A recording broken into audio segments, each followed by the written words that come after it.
Алтын музо. Чыгуу 32-бөлүм. Эл Мусанын тоодон көпкө дейре түшпөгөнүн көргөндө Аарундун жанына чогулуп келишип, ага мындай деди: Кана, бизге Кудай жасап бер. Ал бизди баштап жүргүдөй болсун. Антпесе жанагы Мисирден алып чыккан кишинин, Мусанын эмне болгонун билбейбиз.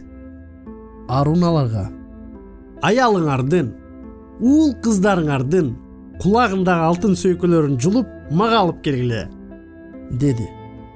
Ошондо жалпы эл кулагындагы алтын сөйкөсүн чечип, Аарунга алып келди. Аарун сөйкөлөрүн алардын колдорунан алып, эритип, букачардын айкелин жасады да кескич менен чегип койду. Ошондо алар: «Эй, Исраил! Мына сенин Кудайың, сенин Мисирден чыгарган Кудайың ушул!» дешти. Аарун муну көрүп, букачардын алдына курман жай курду да: «Эртең жараткан эгеге арналган майрам болот», деди. Эртеси эл таң эрте өрттөлчү курмандык менен тынчтык курмандыктарын чалды. Алар олтуруп тамак ичишкен соң туруп шапар тепкенге киришти. Ошондо жараткан эге Мусага мындай деди: Тезирээк түш. Мисирден алып чыккан элиң жолдон адашты. Ал мен чыкпа деген жолдон тез четтеп кетти.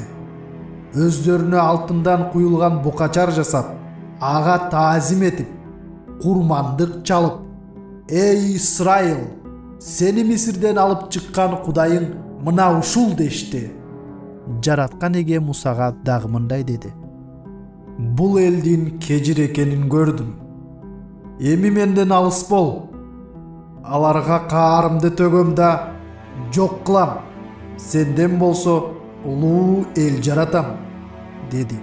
Бирок Муса жараткан эгеге Кудайына жалбарып мындай деди: «О жараткан эге, эмнеге өз элиңе каарыңды кайнаттың? Сен аларды Мисирден улуу күчүң, кудуреттүү колуң менен алып чыкпадың беле? Анда мисирликтер Кудай аларды жаман ниет менен тоодо өлтүрүп, жер бетинен жок кылуу үчүн алып чыгыптыр дешпейби? Ошондуктан кайнаган каарыңды басып, элиңди жок кылуу ниетиңден кайт.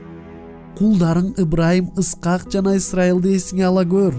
Аларга өз атың менен ант берип, урпактарыңды асмандагы жылдыздардай көбөйтөм.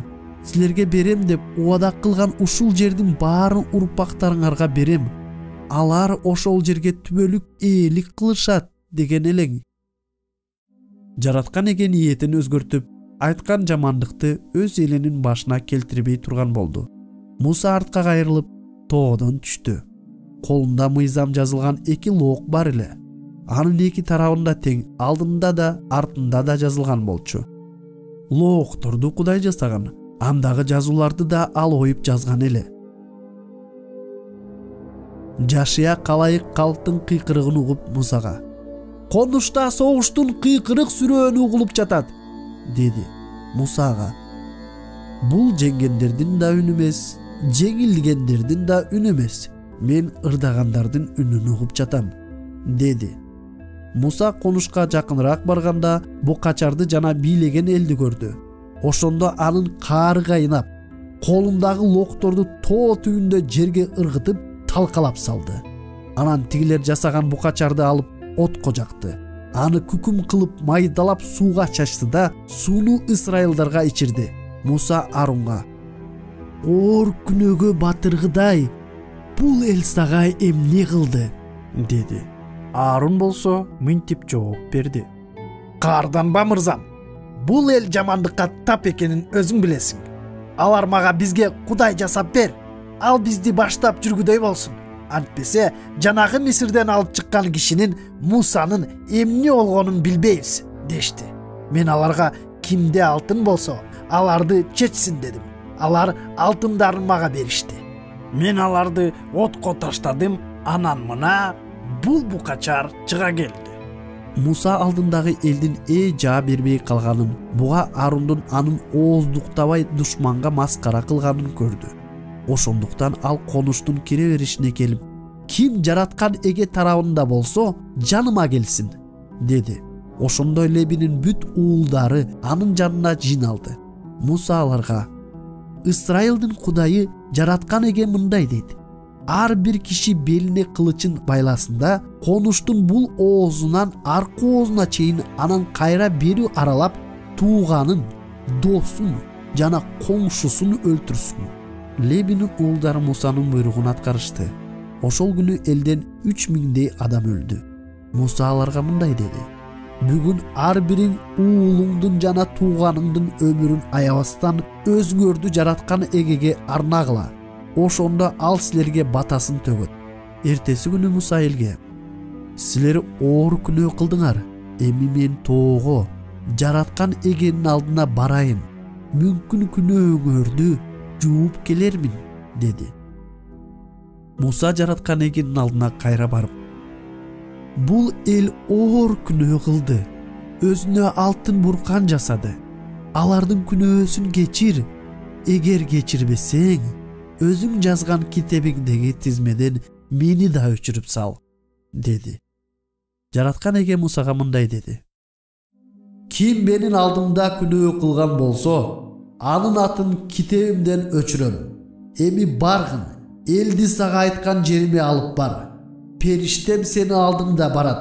Ал эми жазага тарта турган күн келгенде, мен аларды күнөөсү үчүн жазалайм. Жараткан эге элди жасаган букачар үчүн, Арун жасаган букачар үчүн жазалады.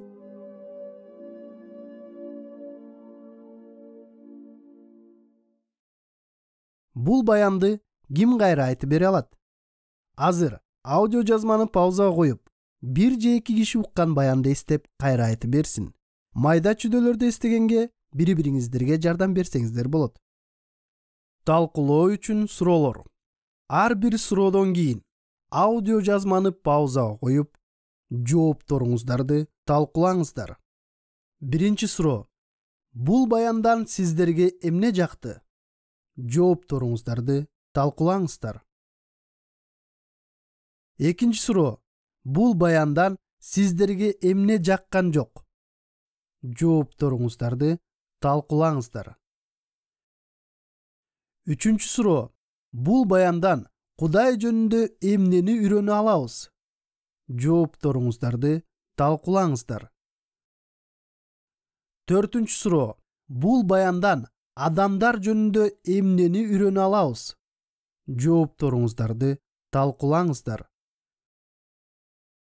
Бешинчи суроо: бул баяндан биздин бүгүнкү жашообузга эмнени колдонсок болот?